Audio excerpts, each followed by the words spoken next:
And we're going to let you know that Sam just told us. Go ahead, Sam. Repeat that again, one more time. Okay. As of today, September 11, 2015, no more than about 15 minutes ago, approximately 6:45 p.m., he went up and he announced that he is suspending his campaign. This is Rick Perry. Rick Perry. That's correct. Rick Perry is coming and suspending his campaign. He had dropped so badly that there's no more bickering between him and Donald Trump, because just a couple of weeks ago, Donald Trump was talking about how poorly Rick Perry was doing in the polls, and went so far as to speak about him wearing glasses, eyeglasses, making fun of him for something like that, when this country is in dire straits right now. The things that are important to the people are not things like Carly Fiorina's face and whether or not she would be pretty enough or good-looking enough to be president. Right. It's not about Rick Perry's glasses and how they look on his face. It's about the economy. It's about jobs. It's about the health care law. It's about terrorism people have in their minds right now. It's about foreign policy. You want to know that we're going to be able to make it. It's about immigration. It's about this climate change that is really a farce. And it's about the federal deficit and taxes.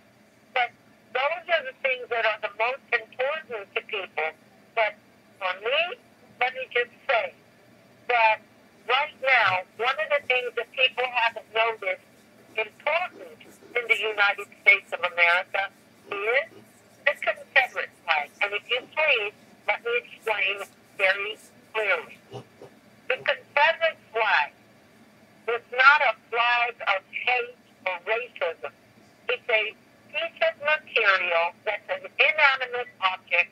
It cannot speak. It cannot hate. It cannot be racist. It's a symbol of American heritage. It's the other half of the American flag as unto the Union of the North and the Confederacy of the South. It had nothing to do with slavery and racism. In fact, it was the Union, the North, that was stomping on the constitutional rights of the Southerners, the Southern states. And they were doing away with their constitutional rights. So under the Confederate flag, the Confederacy, they stood up and they fought for freedom. That's what they were fighting for. And may I say that we have to understand right now that the only flags that are legally allowed to fly are the Mexican flag, the Black Muslim flag, and the Gay Banner flag. Just know what I just said. Legally allowed.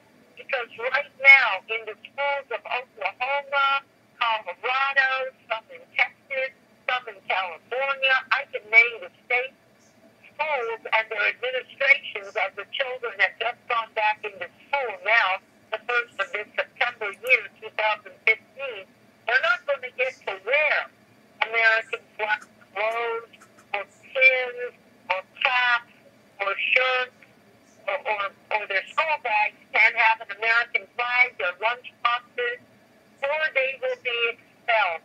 So what I'm saying is that the Confederate flag is an important issue, although a lot of people may not think it. It's an important issue because it's a stopgap to make sure that the American flag continues to fly. So with that said, we don't hear people like Hillary Clinton talking about it, even Donald Trump talking about it. You would have thought even Rick Perry would have had it up at the forefront, a stopgap for the American flag. Yep. But I just wanted to bring that news to you that a three-term governor of the state of Texas was looked upon as three strikes against him, as opposed to what they used to think in the old time of elections the past 40 years, that a governor would be the best one to put into that place.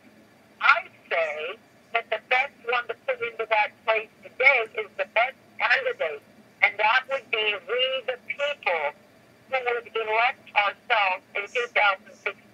Now, let me show you something, because you're really astute, Mr. Eberle, as you go through this election, and you've been involved in this way back.